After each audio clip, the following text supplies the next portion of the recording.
I spent 6 months hand-sewing my daughter's wedding dress. Then I heard her say the words that would shatter my heart and change everything forever. If she asks, tell her it doesn't fit. It looks like something from a thrift store. I swallowed my pride, straightened my back, and silently took the dress with me. But later, something unimaginable happened that would transform my entire life. My name is Margaret, and I'm 52 years old. 10 years ago, my husband David passed away from cancer, leaving me to raise our daughter Sarah alone. Those early years were the hardest of my life. I worked double shifts at the local diner during the day and cleaned offices at night just to keep food on the table and pay for Sarah's education. Every sacrifice felt worth it when I watched her graduate summa cum laude from college with a degree in marketing. When Sarah called me last December, her voice bubbling with excitement, I knew something wonderful had happened. "Mom, Ryan proposed." She squealed through the phone. Ryan Matthews came from one of the wealthiest families in our town. His father owned 3 car dealerships, and his mother was president of the country club. They lived in a mansion on the hill that I'd only seen from the outside when I drove past it on my way to work. "Oh, honey, that's wonderful," I said, genuinely happy for her. Sarah had been dating Ryan for 2 years, and despite the obvious class differences, he seemed to treat her well. "Have you set a date?" "June 15th, she said. "We want a summer wedding. Mom, I need to ask you something. I know money's tight, but could you help with the wedding expenses? Ryan's family is covering most of it, but I'd love for you to contribute something meaningful." My heart sank a little. My savings account had exactly $1,247 in it. I'd been putting away $20 here and there whenever I could, but working-class wages don't leave much room for extravagant gestures. Then an idea struck me, something that would be far more valuable than any monetary contribution. "Sarah, what if I made your wedding dress? I mean, hand-sewed it myself?" There was a pause on the other end. "Mom, you don't know how to sew wedding dresses." "I can learn," I said firmly. "I've been sewing since I was 12. Remember all those Halloween costumes I made you? The prom dress alterations? I have good hands and I have 6 months. Let me do this for you." After some convincing, Sarah agreed, though I could hear the hesitation in her voice. That night, I sat at my kitchen table and began researching. I watched YouTube tutorials until 3 in the morning, taking notes on different techniques for handling silk, creating bustles, and working with delicate lace. I ordered books on couture sewing and bridal construction. This was going to be my masterpiece. The next day, I drove to the city's finest fabric store. Walking through those aisles felt like entering a cathedral. Rolls of silk, satin, and organza lined the walls like precious artifacts. I found the perfect fabric, ivory silk charmeuse with the most beautiful drape I'd ever seen. The price tag made my stomach clench, $89 per yard, and I needed 12 yards. Then there was the French Chantilly lace for the bodice overlay, $67 per yard for another 4 yards. Add in the silk thread, interfacing, buttons, and notions, and I was looking at nearly $1,500, more than my entire savings. But I thought about Sarah walking down the aisle in a dress made with my own hands, a dress that represented every sacrifice I'd made for her, every late night I'd worked to give her opportunities I never had. I handed over my debit card without hesitation. The first month was pure frustration. My fingers weren't used to the precision required for couture techniques. I pricked myself so many times that I started keeping a first aid kit next to my sewing machine. There were nights I'd go to bed with my fingertips dotted with tiny bandages, only to wake up and start again. I converted my small guest bedroom into a sewing studio. The room had the best natural light in the house, and I set up my grandmother's old Singer sewing machine alongside the newer machine I'd bought for this project. Pattern pieces covered every surface. I'd drafted and redrafted the bodice pattern 15 times before I was satisfied with the fit. February came and went in a blur of hand-basting and fitting muslin after muslin. Sarah came over twice for fittings, each time seeming slightly impatient with the process. "Can't you just use pins?" she'd ask when I insisted on hand-basting every seam for the perfect fit. "Honey, couture takes time," I'd explain patiently. Each seam needs to be perfect. This dress will last forever. By March, I was working on the bodice construction. The pattern I'd designed featured a sweetheart neckline with delicate cap sleeves all overlaid with the French lace I'd fallen in love with. Each piece of lace had to be hand appliqued to follow the natural flow of the design. Some evenings, I'd spend 4 hours placing a single motif, ensuring every curve was perfect. My social life disappeared entirely. I stopped going to my book club, declined invitations from friends, and even took fewer shifts at the diner to have more time for sewing. The dress consumed my every waking moment. I dreamed about seam construction and woke up thinking about hem lengths. April brought the most challenging phase, hand-sewing 3,000 tiny seed pearls onto the bodice. Each pearl had to be individually secured with silk thread, creating a subtle shimmer that would catch the light beautifully as Sarah walked down the aisle. My eyes burned from the close work, and I bought a magnifying lamp to help with the intricate details. "Mom, you're obsessing over this," Sarah said during one of her fittings in late April. She was trying on the nearly complete bodice, and I was on my knees adjusting the hem length for the 100th time. "I want it to be perfect for you," I replied, my mouth full of pins. "This is your wedding dress. It should be absolutely perfect." She sighed, looking at herself in the mirror I'd set up in the corner. "Ryan's grandmother offered to buy me a dress from Kleinfeld. She said she'd spend up to $8,000. My heart skipped a beat. "Do you want to do that instead?" No, she said quickly. "I'm committed to this. It's a lot of pressure, you know. What if people expect something more professional?" "Trust me," I said, standing up and smoothing the fabric over her hips. "This dress will be more beautiful than anything you could buy in a store because it's made with love." May was a race against time. The skirt construction required creating layers of silk that would flow like water when she walked. I spent entire weekends working on the invisible hem, a technique where each stitch had to be perfectly hidden while maintaining the drape of the fabric. The bustle alone took me 2 weeks to perfect. It was an intricate system of hooks and loops that would allow the train to be lifted for the reception without damaging the delicate silk. My hands were permanently stained with fabric dye, and my back ached from hunching over the sewing machine. But every time I looked at what I was creating, I felt a surge of pride. This wasn't just a dress. It was a work of art, a tangible representation of a mother's love. The final details were added in the last week of May. I hand-sewed covered buttons down the back, 37 of them, each one requiring precise placement. The sleeve openings were finished with tiny loops for the pearl buttons. Every seam was bound by hand, every edge finished to couture standards. When I hung the completed dress in my bedroom, I actually gasped. It was breathtaking. The silk caught the afternoon light streaming through my window, and the hand-appliqued lace created shadows and depth that gave the bodice an almost three-dimensional quality. The pearls I'd sewn caught the light like tiny stars scattered across a midnight sky. I called Sarah that evening. "It's finished," I said simply. "Really?"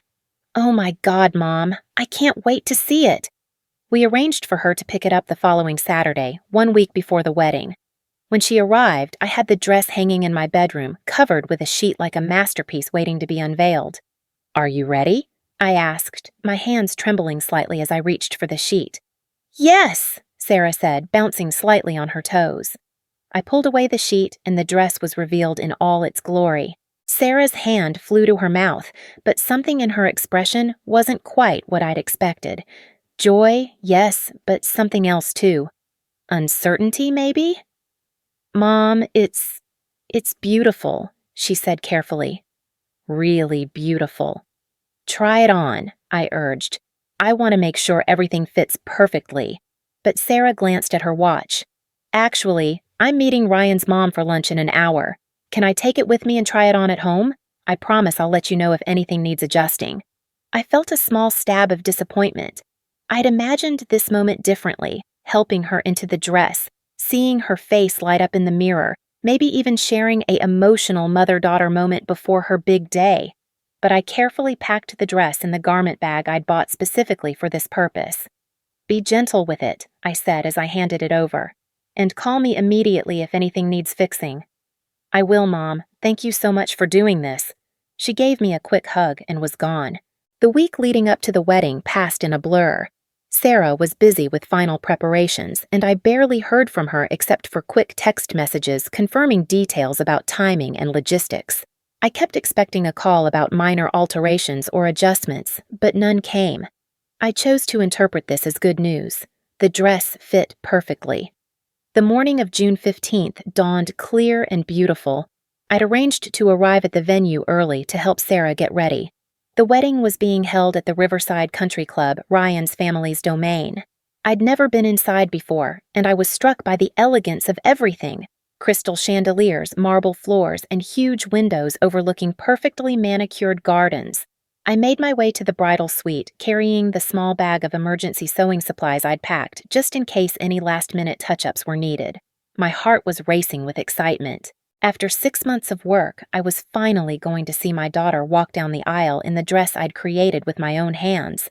As I approached the door to the bridal suite, I could hear laughter and chatter from inside. My hand was on the doorknob when I heard Sarah's voice, crystal clear through the thin door. "If she asks, tell her it doesn't fit. It looks like something from a thrift store." The words hit me like a physical blow. I froze, my hand still on the doorknob, unable to process what I'd just heard. "Are you sure she won't be upset?" I heard one of the bridesmaids ask. "She'll get over it," Sarah replied with a laugh that sounded nothing like my daughter. "Besides, look at this dress Grammy Matthews bought me. $8,000 at Kleinfeld. This is what a real wedding dress looks like." My legs felt weak. I pressed my back against the wall next to the door, trying to catch my breath. 6 months. 6 months of my life, my savings, my sacrifice. Pricked fingers and aching backs and dreams of this perfect moment. I should have burst through that door. I should have confronted her, demanded an explanation, defended the work I'd poured my heart into. Instead, I found myself thinking about all those nights I'd fallen asleep at my sewing machine, all those mornings I'd woken up with fabric impressions on my cheek from falling asleep on my work table. Taking a deep breath, I quietly opened the door and stepped inside. The bridesmaids were clustered around Sarah, who was standing in front of a full-length mirror wearing a stunning designer gown. It was beautiful, I had to admit, sleek, modern, with clean lines and expert construction. Everything my dress apparently wasn't. "Oh, Mrs. Henderson!" one of the bridesmaids said, noticing me first. "We weren't expecting you so early." Sarah turned, and for just a moment, I saw something like guilt flash across her face. But it was quickly replaced by a bright, artificial smile. "Mom, you're here. Don't I look beautiful?" I looked at my daughter, really looked at her. She was radiant, there was no denying that. But she wasn't wearing the dress I'd spent 6 months creating for her. She was wearing someone else's vision of what she should be. "You look lovely," I said quietly. "Where's the dress?" "Oh, Mom, I'm so sorry," Sarah said, her voice taking on that patronizing tone I'd heard her use with difficult customers at her marketing job. "It just didn't fit right. I think maybe the measurements were off. But don't worry, it's beautiful. Maybe I can wear it to some other formal event." I walked to the garment bag hanging in the corner of the room. I could see my dress inside, still pristine, still perfect, still unworn. Without saying another word, I unzipped the bag and began carefully removing the dress. "Mom, what are you doing?" Sarah asked, her voice rising slightly. I folded the dress with the same care I'd used to create it, layer by layer, making sure the pearls wouldn't catch on the delicate silk. The room had gone completely quiet. Even the bridesmaids seemed to sense that something significant was happening. "I'm taking back what's mine," I said simply. I placed the dress in my emergency supply bag. It barely fit, but I managed to get it secured. Then I straightened my back, looked my daughter in the eye one last time, and walked toward the door. "Mom, wait!" Sarah called after me. "Don't be like this. It's my wedding day." I paused at the door but didn't turn around. "Yes, it is. And you've made your choice about how you want to celebrate it."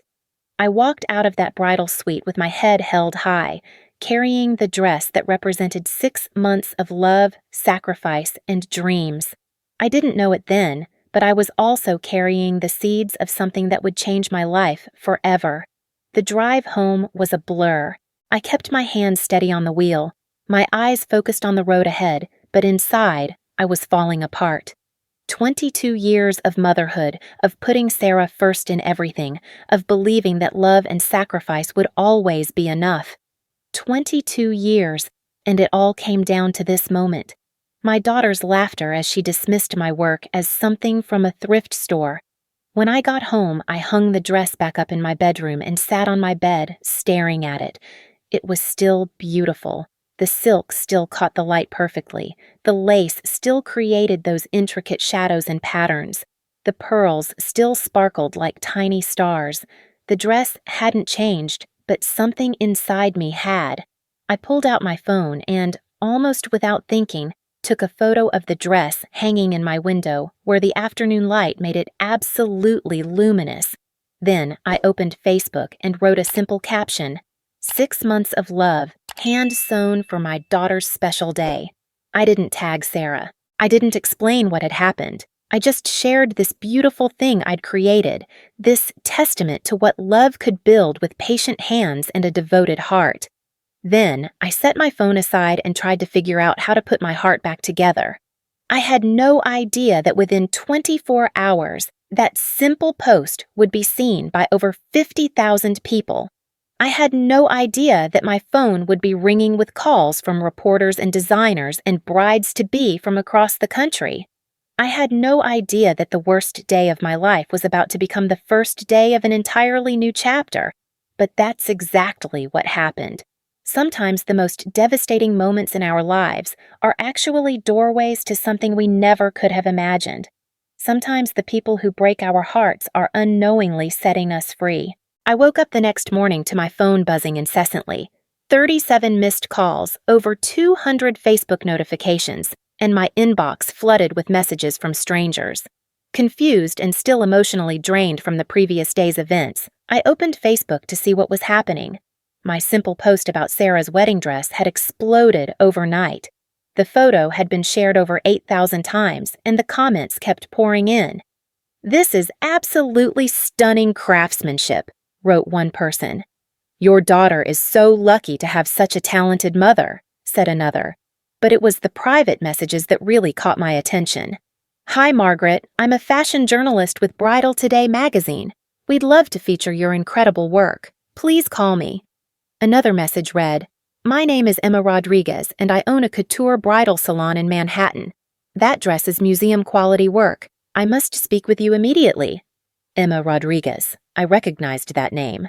She was featured regularly in high-end wedding magazines, and celebrities flew to New York specifically to work with her. My hands trembled as I dialed the number she'd provided. "Margaret!" Emma's voice was warm and enthusiastic. "Thank you for calling. I've been in the bridal industry for 20 years, and I can honestly say I've never seen hand-sewing of this caliber outside of European ateliers. Where did you train?" I didn't train anywhere special," I admitted. "I learned from YouTube videos and library books." There was a pause. "You're telling me this is self-taught work?" "Yes, ma'am." "Margaret, I need you to understand something. What you've created isn't just a beautiful dress. It's couture-level artistry. The hand-appliqued lacework alone would take our most experienced seamstresses months to complete. And those pearls, each one individually secured, do you have any idea how rare that skill is today?" I felt tears welling up in my eyes. After yesterday's humiliation, hearing someone understand and appreciate the work I'd put into that dress felt like a lifeline. "I'm flying to you," Emma continued. "Where are you located? I want to see this dress in person, and I want to discuss an opportunity that could change your life." 3 days later, Emma Rodriguez stood in my small guest bedroom turned sewing studio, examining my dress with a jeweler's loupe. She moved slowly, studying every seam, every detail, occasionally making small sounds of amazement. "Margaret, this French seaming is perfection, and the way you've handled the bias cut on this skirt, it's flawless. How did you learn to do internal boning construction?" "Trial and error mostly," I said, watching her work. "I made probably 15 practice bodices before I got it right." Emma straightened up and looked at me seriously. I want to offer you something unprecedented. I'd like you to become my head seamstress for couture pieces, but more than that, I want to mentor you to launch your own line. Margaret, you have a gift that can't be taught. It can only be refined. I don't know anything about running a business, I protested. But you know how to create beauty with your hands, and that's the hard part. Everything else can be learned. She paused, studying my face. What happened at your daughter's wedding? The way you wrote that post, there was pain behind it. I told her everything. The 6 months of work, the overheard conversation, the way Sarah had dismissed my creation as thrift store quality. Emma listened without interruption, her expression growing more serious with each detail. Margaret, your daughter made a choice that revealed her character, not the quality of your work, but sometimes our greatest heartbreaks redirect us toward our true purpose. She gestured toward the dress. This isn't just sewing, this is art, and artists shouldn't hide their gifts in guest bedrooms. That conversation marked the beginning of my transformation. Emma arranged for my dress to be displayed at the annual Artisan Wedding Expo in Chicago. She insisted on creating a placard that read, "Hand-sewn couture" by Margaret Henderson. 6 months of meticulous craftsmanship, 3,000 individually placed pearls, French Chantilly lace appliqué. The response was overwhelming. By the end of the first day, I had 17 inquiries from brides wanting custom dresses. By the end of the expo, that number had grown to 43. More importantly, 3 high-end bridal salons wanted to carry my work. My phone rang constantly. Sarah called repeatedly during this time, her messages growing increasingly desperate. "Mom, I saw the news article. This is amazing. I'm so proud of you." But I wasn't ready to talk to her. Every time I heard her voice, I remembered that laugh, that casual dismissal of something I'd poured my heart into. Emma helped me set up Margaret's Couture Creations in a beautiful studio space downtown. The first commission came from a young woman named Jessica, whose mother had passed away the year before. She wanted a dress that incorporated lace from her mother's wedding gown. "I want something made with the kind of love my mother would have put into it," Jessica said during our consultation. "When I saw your story online, I knew you understood what that meant." Working on Jessica's dress felt like healing. Every stitch was deliberate, every detail infused with the understanding of what this moment meant to a young woman who was navigating one of life's biggest milestones without her mother's guidance. When Jessica tried on the completed dress 6 weeks later, we both cried. "This is what love looks like," she whispered, examining herself in the mirror. "Thank you for understanding." Word spread quickly in the bridal community. My second commission came from a Broadway actress who wanted something completely unique and impossibly beautiful. The third was from a tech entrepreneur who'd seen my work featured in Vogue. Each dress was different, each one a collaboration between my technical skills and the bride's vision. But it was my fourth commission that changed everything. A woman called and said simply, "I'll pay whatever you charge. I just want the most beautiful dress you've ever made." When she came for her consultation, I learned she was the daughter of a prominent political family. The wedding would be covered by major media outlets, and she wanted a dress that would become iconic. I spent 3 months on her gown, incorporating techniques I'd researched from historical couture houses. Hand-embroidered silk flowers cascaded down the skirt, each one taking hours to complete. The result was breathtaking. When photos from her wedding appeared in every major magazine, my phone didn't stop ringing for weeks. Suddenly, I had a 6-month waiting list and inquiries from celebrities' stylists. Emma had been right. This wasn't just sewing. It was art, and the world was finally seeing it. Sarah continued trying to contact me during this period. She showed up at my old house one day, only to find I'd moved to an apartment closer to my studio. She called my old job at the diner, but I'd given notice months earlier. Finally, she tracked down my new number through Emma's salon. "Mom, please talk to me," she said when I reluctantly answered. "I made a terrible mistake. I was nervous about what Ryan's family would think, and I was stupid and cruel. But look how amazing this has all turned out. You're famous now." "Sarah, I didn't become successful to prove anything to you," I said calmly. I became successful because someone finally helped me see what I was capable of. That could have been you, but you chose differently. But I want to make it right, she pleaded. Can't we move past this? You can't unmake choices, Sarah. You can only live with the consequences. The consequences for Sarah were becoming more apparent as time went on. The story of the wedding dress had spread through social media like wildfire, and people in our small town knew exactly who the ungrateful daughter was. Several of her friends had distanced themselves after seeing how she'd treated me. Her marriage to Ryan was struggling under the pressure of public judgment and family disappointment. Ryan's grandmother, the same woman who'd bought the replacement dress, publicly stated at a charity luncheon that she was deeply disappointed in the lack of gratitude shown toward a mother's sacrificial love. When that quote appeared in the society pages, Sarah called me sobbing. "Everyone hates me," she cried. "Ryan's family is embarrassed. My friends think I'm horrible and people at work whisper about me. Mom, you have to help me fix this." "I can't fix this for you, Sarah. You made your choice in front of witnesses. You taught me something valuable that day, that my worth isn't determined by how much other people appreciate my gifts. But you'll have to learn your own lessons." My business continued to flourish. I was featured on Say Yes to the Dress as a guest expert, and the episode showcasing my work became one of their most popular. Celebrities began requesting my designs, and I had to hire 3 assistants to keep up with demand. The most rewarding part wasn't the money or recognition, though both were welcome after years of financial struggle. It was the mothers who called to commission dresses for their daughters, the daughters who wanted to honor their mother's memory through beautiful craftsmanship, the brides who understood that a wedding dress should be more than just a pretty outfit. It should be a work of art that captures the significance of the moment. 1 year after Sarah's wedding, I received an invitation to speak at a conference for small business owners. As I stood before an audience of entrepreneurs, sharing my story of transformation from heartbreak to success, I realized how far I'd traveled from that devastated woman who'd walked out of a bridal suite carrying a rejected dress. Sometimes, I told the audience, the people who hurt us the most are actually setting us free to become who we were always meant to be. My daughter's rejection of my work forced me to find my true value in the marketplace instead of in family approval. That painful moment became the catalyst for discovering my real purpose. So, after my speech, a young woman approached me. "My mother spent months making me a quilt for my college dorm," she said.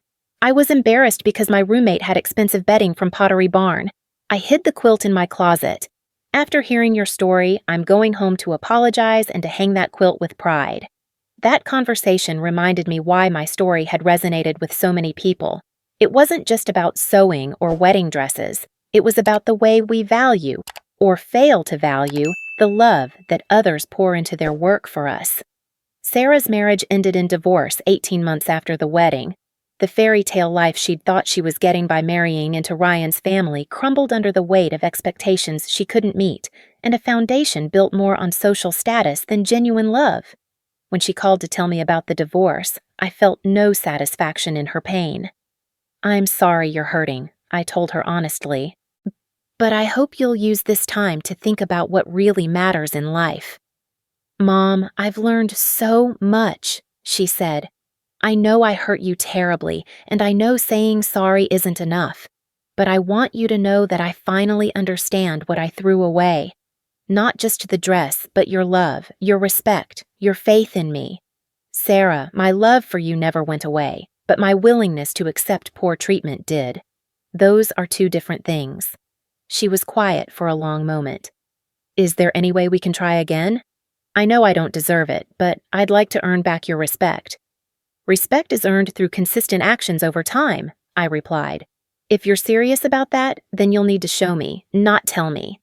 2 years after that conversation, Sarah has slowly begun rebuilding our relationship. She volunteers at a women's shelter, teaching basic sewing skills to women who are trying to rebuild their lives. She's working as a marketing coordinator for a nonprofit instead of chasing high-paying corporate jobs.